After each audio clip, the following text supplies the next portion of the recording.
Pesos livres versus máquina. Essa Gosto. polêmica que a galera gosta. Gosto. A galera gosta de meter a malha na máquina, só peso livre salva. E aí a gente sabe que não é bem assim, né? Tem estudos que mostram que, de repente, para determinados músculos, até a máquina vai ser superior, né? Então, por exteriores de coxa, de repente, uma máquina cadeira flexora. Mas eu queria que você falasse dessas aplicações. Quando usar, quando um deve ser priorizado, quando o outro deve ser priorizado. Aulinha. Se é músculo dependente. Ó, me critiquem, eu só gosto de fazer agachamento do Smith. Pronto, falei. Porra, mas cara, Só gosto de fazer no Smith. um dos maiores Já tô velho, bodybuilders... já tô coroa, já não tenho mais paciência pra ficar. É o exemplo que eu dou em aula. Um dos maiores bodybuilders que a gente teve, ou tem ainda no Brasil, é Eduardo o Eduardo Correia. Correia. Ele, um vídeo que ele gravou, ele dizia que ele fazia anos que ele não agachava livre, só agachava no Smith. Ou em máquina, hoje...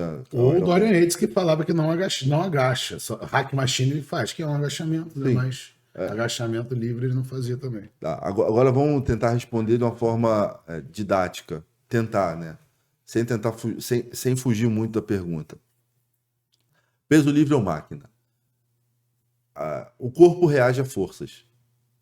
Então, só que dependendo de como essa força está sendo aplicada ao longo de um movimento, eu vou gerar torques em articulações de um jeito ou de outro.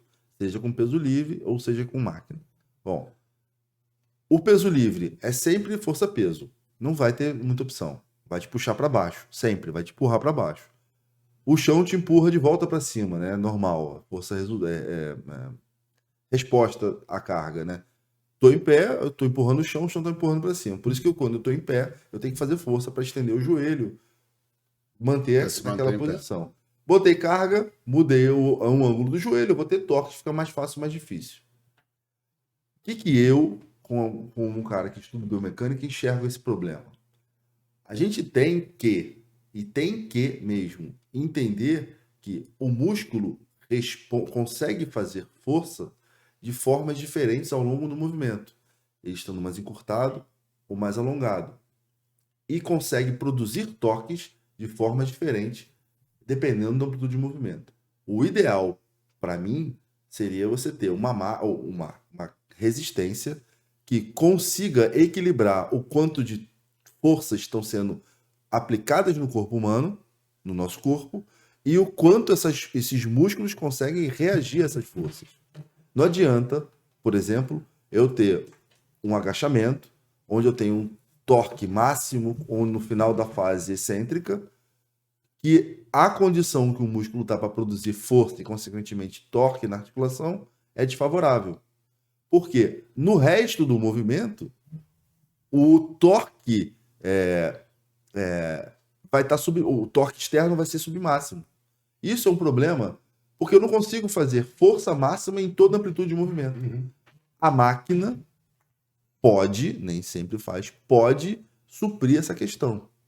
Através de resistência dinâmica variável. Ou então, se você tiver outras formas de você incluir. Você acabou de falar lá do engenheiro, que usava corrente, elástico, implementos de outros tipos de resistência.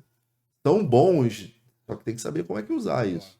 Por isso que a máquina, mecanicamente, pode ser mais interessante do que o peso livre. Estudos crônicos. Pouquíssima coisa.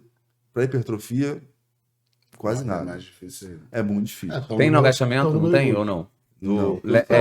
Smith versus eu livre posso ou não? afirmar, Com um efeito crônico, acho que não. Nem- eu posso efeito afirmar que os exercícios com pesos livres, eu fico limitado a essa questão da força-peso. Então, isso limita a repertório. Eu não consigo fazer exercícios que eu tracione na horizontal, né? Ou tracione, a não ser que seja uma barra fixa, né? Cadeia cinética fechada. Então, a gente fica limitado em repertório de movimentos. A gente fica limitado em termos de controle de carga, porque a gente tem que mobilizar no mínimo a força, o nosso peso corporal nos exercícios de cadeia cinética fechada, né? Podemos falar assim. A gente usa mais estabilizadores, então a gente trabalha mais músculos de forma simultânea. A gente tem uma resposta sistêmica, coordenação motora, essas coisas maiores. Em momento nenhum eu disse que é ruim, tá? Eu tô falando que mecanicamente, com a resposta muscular, Mas talvez relacionado de repente à hipertrofia.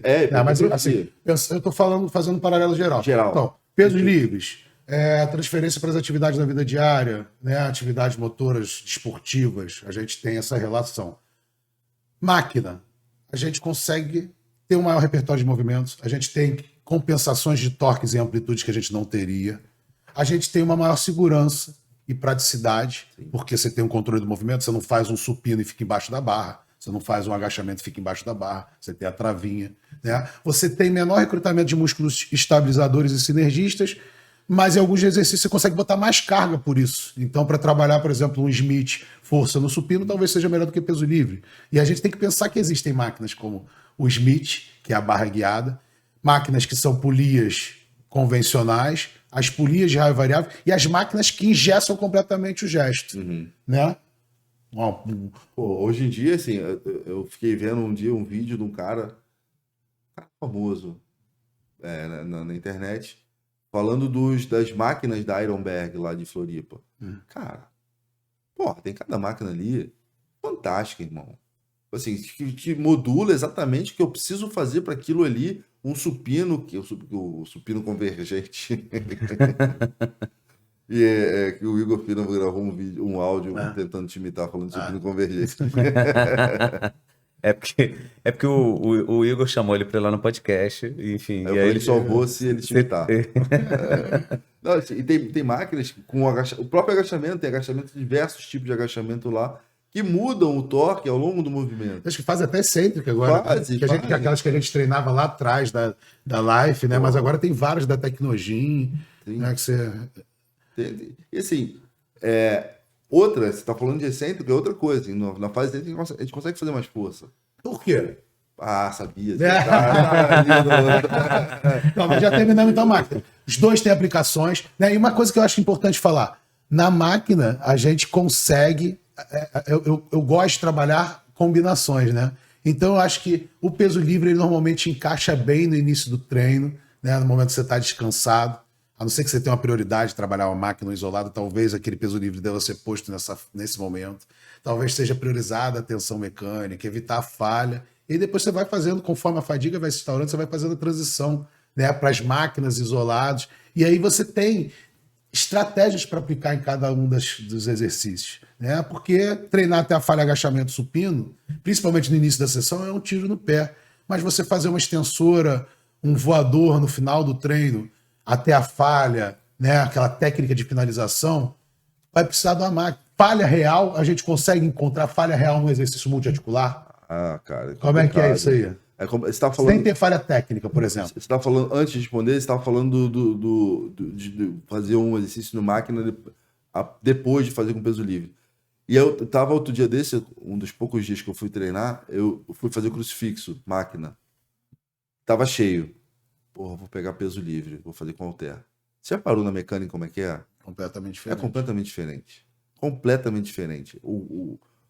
Tem um torque extensor de cotovelo nos dois, mas no ombro, que é o teu objetivo, né, o adutor horizontal do ombro, o peitoral maior, que é o objetivo, você vai limitar a carga para quando você está com o músculo alongado. E o resto do movimento vai ser a carga. E você vai ter um movimento que nem tem demanda muscular, né? Nem tem. Não vai ter torque. E o torque que tiver vai ser baixo. Nesse caso não tem nem que discutir. Não. Um voador, um crucifixo máquina vai ser melhor do que na maioria dos casos. Ok, se for bem feita a máquina, sim. O grande problema é esse. Tem muita academia de fundo de quintal aí que faz negócio a bambu, sem observar o quanto de torque. Tem a história, eu já contei essa história umas 50 vezes, mas vou contar mais uma vez. Há muito tempo atrás, a Lilian, minha orientadora, era chefe do laboratório, e ela indignada, porque as máquinas não eram bem feitas, e ficava indignada com aquelas máquinas e tal, marcou uma reunião com a diretoria de uma empresa multinacional que fabrica aparelhos. É das mais conhecidas. Das mais conhecidas. Mais conhecidas. Mais famosas. Mais famosas. Do mundo. É mundial. É mundial. Essa história. E aí ela pegou e levou a gente fez um levantamento de todas as curvas torque-ângulo comuns das máquinas, né? Para cada articulação. Adução horizontal, flexão, extensão, tudo de ombro. Levou para ela, lá para a empresa. Aí ela pegou, levou o dossiê dela para assim, olha, para refazer as máquinas. Pelo menos adaptar as máquinas. Aí o cara falou assim, olhou a Lilian falar, maravilha, só quem faz as máquinas são os arquitetos, não são os engenheiros. Designers, né? Eram designers. As máquinas têm que ser bonitas, elas não têm que ser mecanicamente boas. Porra, ela na hora, ela fechou tudo, fechou o braço, botou todo o material debaixo do braço e foi É embora. uma marca tecnológica, né? Quem pegou a referência aí? A Aí, tecnologia na academia. imagina ela chegando, ela chegou no laboratório Tecnologia na academia. bufando, cara. E foi muito engraçado. Caramba, mas E aí, Lila, quero falar mais desse assunto. Porra, tá bom, tudo bem, tranquilo.